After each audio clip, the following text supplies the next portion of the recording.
사도신경으로 신앙 고백하십니다. 나는 전능하신 아버지 하나님 전지의 창조주를 믿습니다.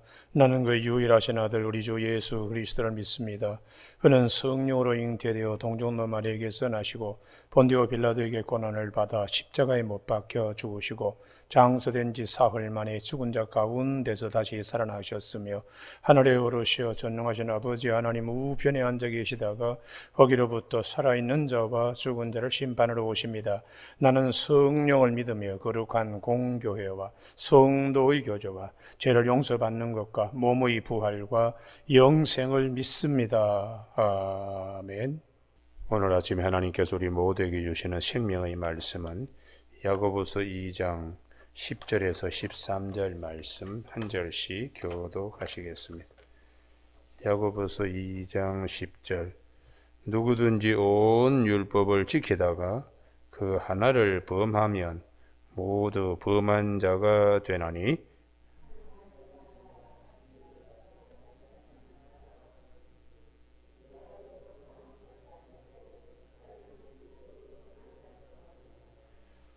너희는 자유의 율법대로 심판받을 자처럼 말도 하고 행하기도 하라.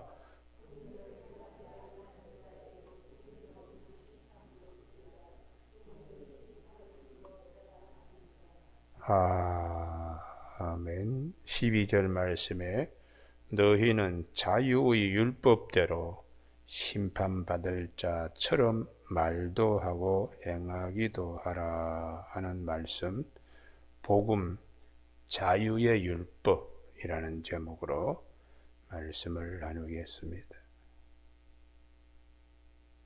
성경은 율법에 관하여도 말씀하시고 복음에 관하여도 말씀을 하고 있습니다. 그래서 우리가 성경을 보게 됩니다.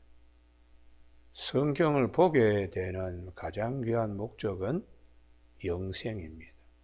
그래서 주님이 요한복음 5장 39절에 너희가 영생을 얻기 위하여 성경을 연구하거니와 이 성경은 곧 내게 대하여 증언하는 것이라고. 율법도 있고 복음도 있지만은 영생을 얻으려면은 내게 대하여 증언하는 복음으로만 영생을 얻을 수 있다는 말씀입니다. 그래서 율법은 왜 주어졌는가? 율법 시대에는 왜 수많은 사건이 그렇게 있는가? 율법은 두 가지입니다. 하나는 오실 예수님의 모형과 그림자입니다. 양을 가지고 염소를 가지고 제사를 지내게 하는 율법은 온전하지 못합니다. 그분이 오셔서 십자가에 죽으심으로 우리의 모든 죄를 한 번에 단번에 다 사시기 때문에 율법은 미완성입니다. 그분이 오셔야 완성되기 때문에 마태복음 5장 17절에 내가 온 것은 율법을 폐하려 온 것이 아니고 율법과 선지자를 완성시키려 오셨다고. 주님이 오신 목적은 아직도 미진한 것, 그림자와 같은 모형과 같은 것을 예수 안에서 완전하게. 두 번째 율법이 있는 목적은 죄를 우리로 하여금 깨닫게 해주는, 죄가 무엇인지를 알게 하는.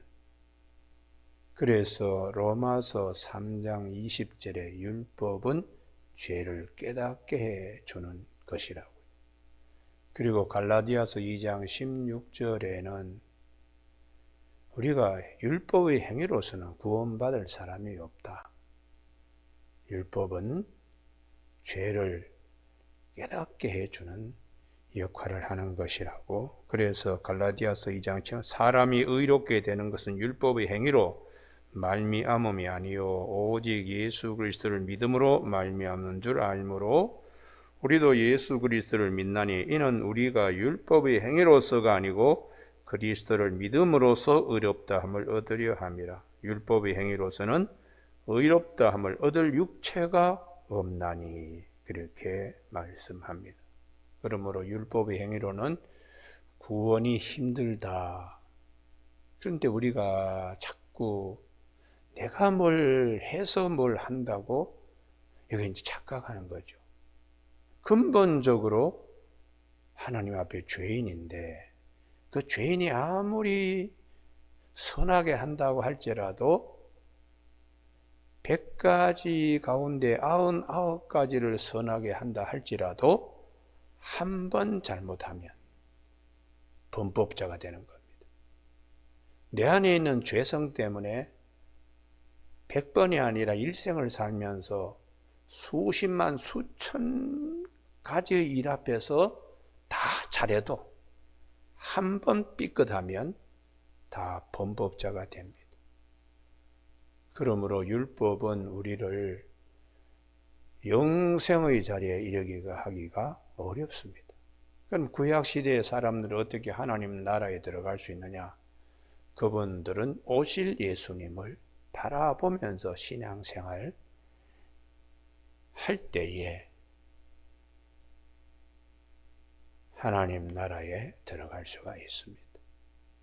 예수 그리스도가 빠진 신앙생활은 구원의 역사가 불가능합니다.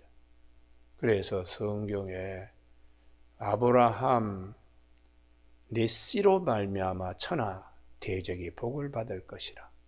그 씨가 오실 예수 그리스도입니다. 그래서 언젠가 그분이 오시는구나. 그러면서 신앙생활하고 그게 이제 이삭과 야곱과 요셉에게 물려지게 되는 것이죠. 오늘 아침 우리 모두가 이 말씀을 잘 기억할 수 있기를 바랍니다. 10절 누구든지 온 율법을 지키다가 그 하나를 범하면 모두 범한 자가 되나니. 하나만 범법하더라도 이 범한다는 것은 푸탈세라고 하는 헬라어 원어신데 비틀거리다. 자기 힘으로 똑바로 이렇게 하지 않고 잘 가누지 못하는, 그래서 실족하게 된다든지 고의는 아니지만 실수하게 되는 거. 그런 경우가 있잖아요.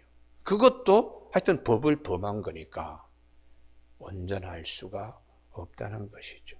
예를 들어서 간음하지 말라, 살인하지 말라. 간음하지 않아도 살인하면 율법을 범한 자가 되니라. 주라 그랬는데 아까워서 주지 못합니다. 그러면 그것도 법을 범한 거니까. 그래서 우리가 구약 성경에 모세가 신명기 3장에서 하나님께 매달립니다. 한 번만 이 강을 좀 건너게, 내가 들어가서 땅 달라는 것도 아닙니다. 이제 하나님의 부르심 앞에 내가 요 약속된 땅을 한 번만 밟았으면 원이 없겠습니다.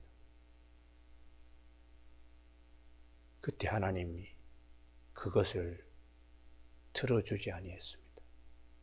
약속된 땅 안에 들어올 수가 없다. 이유는 딱 한 가지, 한 번 하나님 앞에 범죄했기 때문에. 그게 민수기 20장과 27장에서 말씀하시는 무리바 사건입니다. 백성들이 물이 없다고, 마실 물이 없다고 원망하고 불평할 때 모세가 하나님께 음성을 듣고 반석을 향하여 말만 해라, 명령만 해라. 그렇게 하나님이 말씀만을 의지하게 했는데 모세가 성질이 나니까 손에 힘이 들어갔습니다. 지팡이로 반석을 내리 때리려고 마음을 먹으면서 우리가 이 반석에서 물을 한번 내어볼까? 그러면서 막대기를 2번 때리는 일요.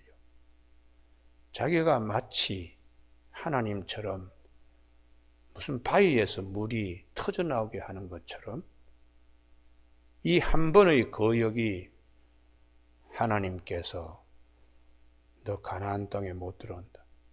40년 그렇게 하나님 앞에 충성된 종으로 일했지만 단 한 번 범법함으로 가나안 땅에, 약속의 땅에 들어올 수가 없다는 것을 민수기 20장, 민수기 27장, 신명기 3장에서 모세의 무리바 사건을 우리에게 말씀하세요. 이것은 1000가지 다 잘하더라도 한 번 잘못하면 하나님의 심판 앞에서 범법자라.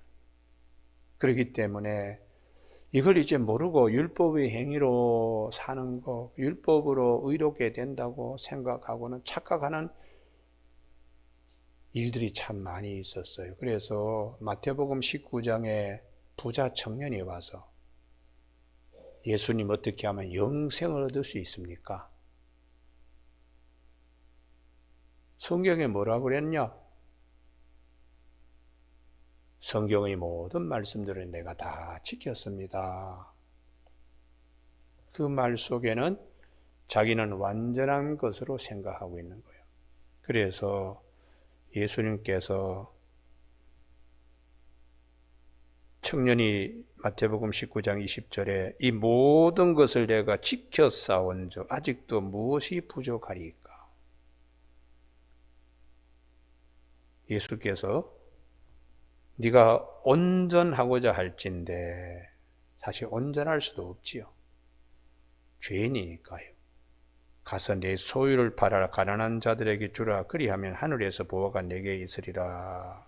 그리고 와서 나를 따르라.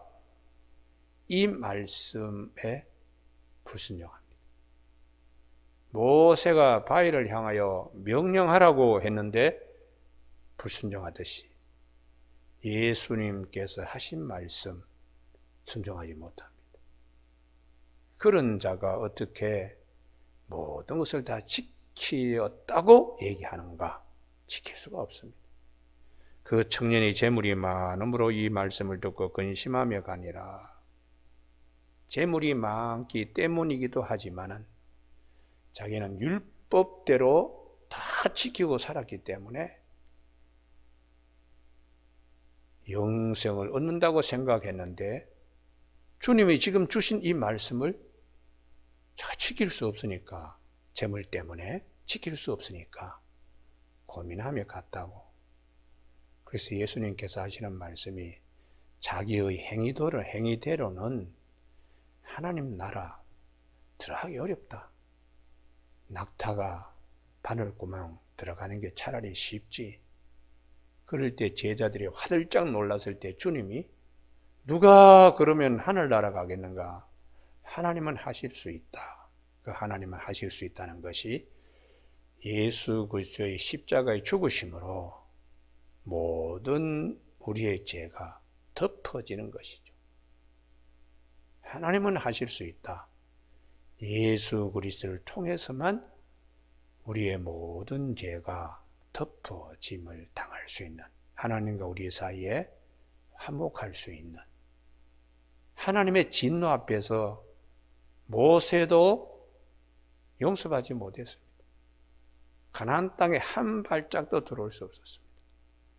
그러나 예수님께서 십자가의 죽으심으로 우리의 죄값을 하나님의 진노 앞에서, 하나님의 심판법정 앞에서 주님이 지불하셨기 때문에 예수 그리스도로 말미암아 구원을 얻는 것입니다. 할렐루야.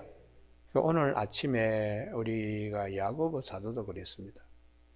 율법 봐라. 한 가지만 범해도 우리가 다 그냥 범법자가 된다는 사실을 기억하라. 예수 그리스도의 십자가의 죽으심과 그분이 우리에게 주시는 이 기쁜 소식은 얼마나 값진 것인가를 야고보 사도는 야고보서 2장 12절에 너희는 자유의 율법대로 심판받을 자처럼, 자유의 율법이 우리를 자유케 하는, 요한복음 8장 32절에 진리가 너희를 자유케 하리라. 예수님이 우리를 죄에서부터 자유케 하는, 그래서 주님이 요한복음 14장 6절에 내가 곧 길이요 진리요 생명이니 나로 말미암지 않고는 아버지께 올 자가 없다고. 우리를 자유케 하는 율법, 복음이죠, 복음.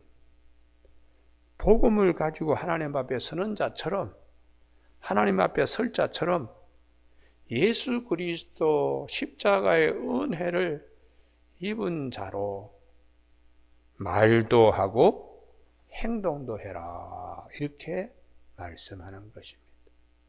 그러므로 우리가 요한복음 3장 3절에 사람이 거듭나지 아니하면 하나님 나라를 볼 수가 없다. 들어가야 보죠. 거기에 거듭난다는 말이 난해주에 보시면 위로부터 나야 된다. 위로부터 난다는 것은 예수 그리스도를 통하여 난다는 것입니다. 그래서 물과 성령으로 거듭나지 아니하면 세례받을 때도 예수님 이름으로 세례받아야죠. 세례 요한의 이름으로 세례받으면 안 됩니다. 그래서 사도 바울이 에베소 교회 갔더니 세례 요한 세례만 하는 거예요. 이거 안 되는데? 그러면서 예수 이름으로 세례를 주고 성령을 그분들이, 성령도 예수의 영이니까 물 세례를 받든 성령을 받든 예수 이름으로 받는 겁니다. 할렐루야. 그러므로 우리가 거듭난다, 위로부터 난다는 것은 예수 이름으로 나는 거예요. 예수 이름으로요. 예수 이름으로. 그렇기 때문에 믿음은 들음에서 나고 들음은 그리스도의 말씀으로 말미암는다고.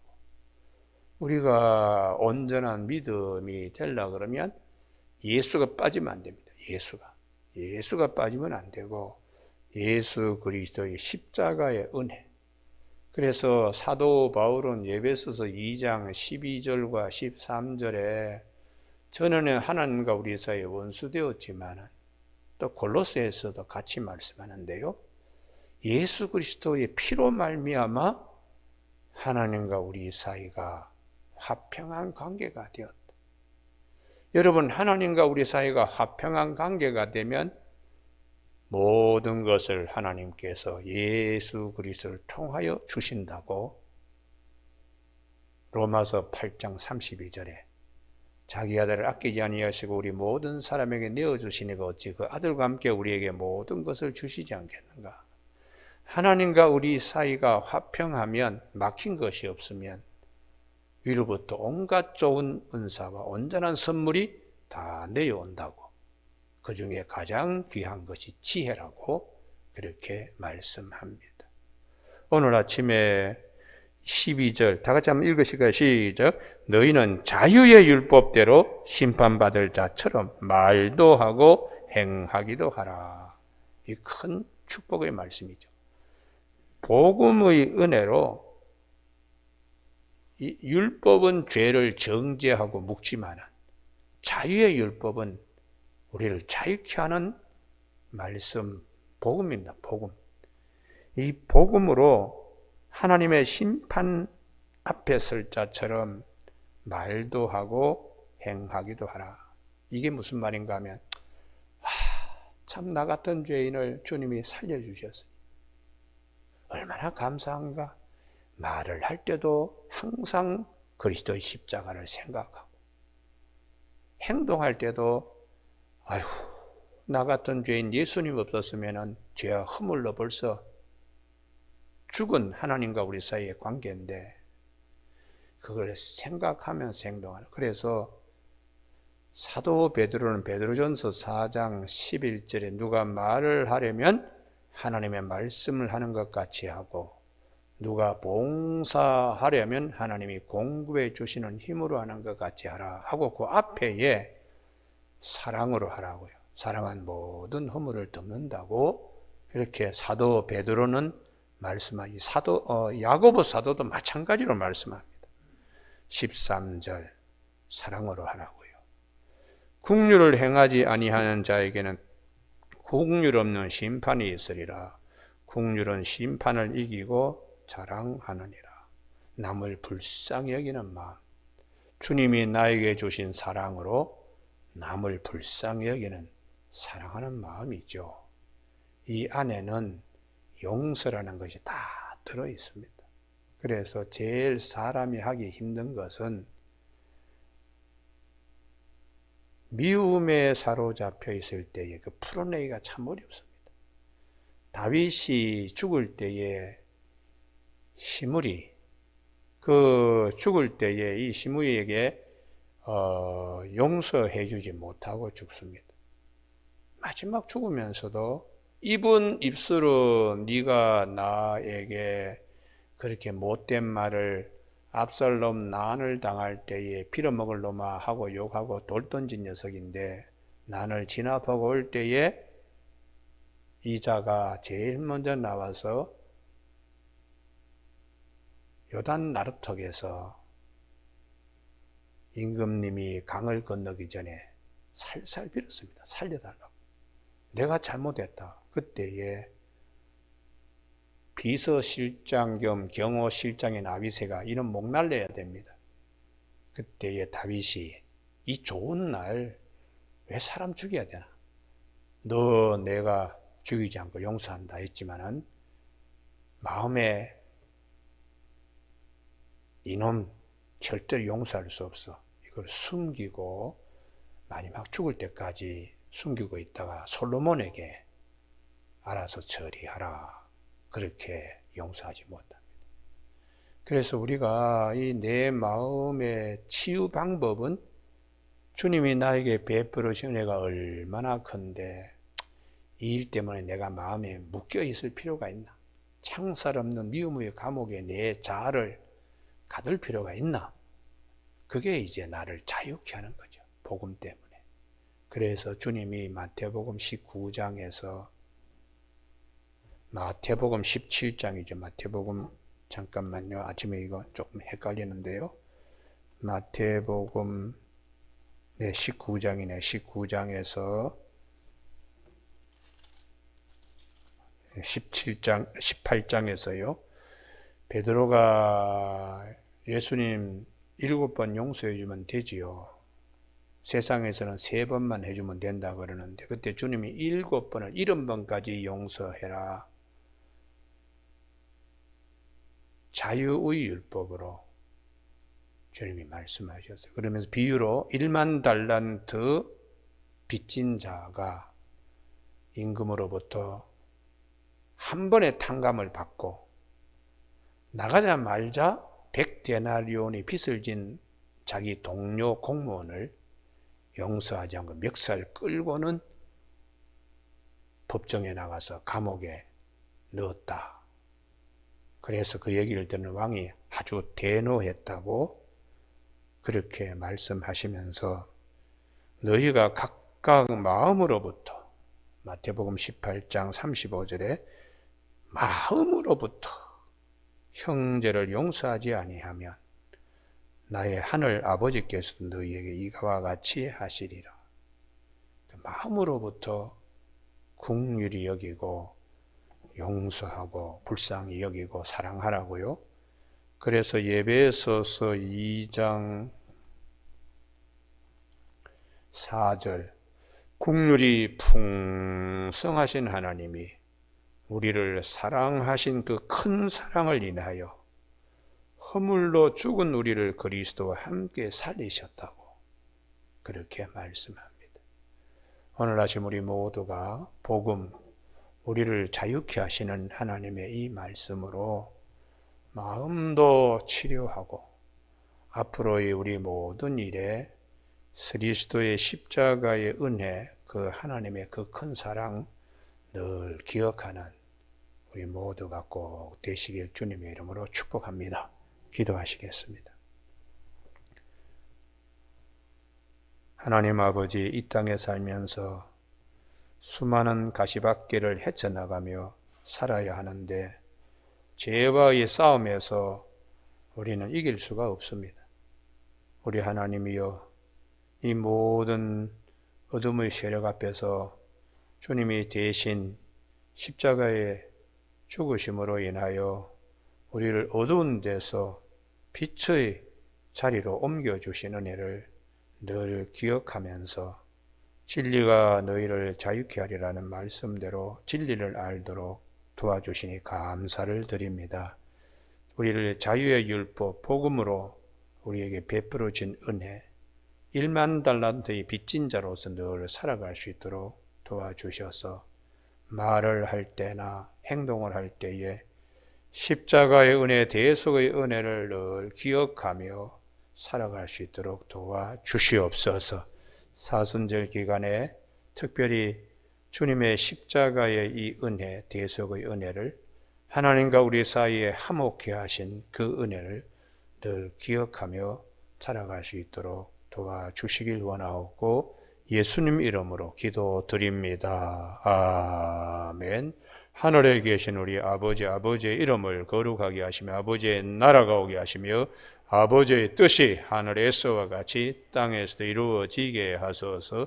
오늘 우리에게 이루어갈 양식을 주시고 우리가 우리에게 잘못한 사람을 용서하여 준 것 같이 우리 죄를 용서하여 주시고 우리를 시험에 빠지지 않게 하시고 악에서 구하소서. 나라와 권능과 영광이 영원히 아버지의 것입니다. 아멘.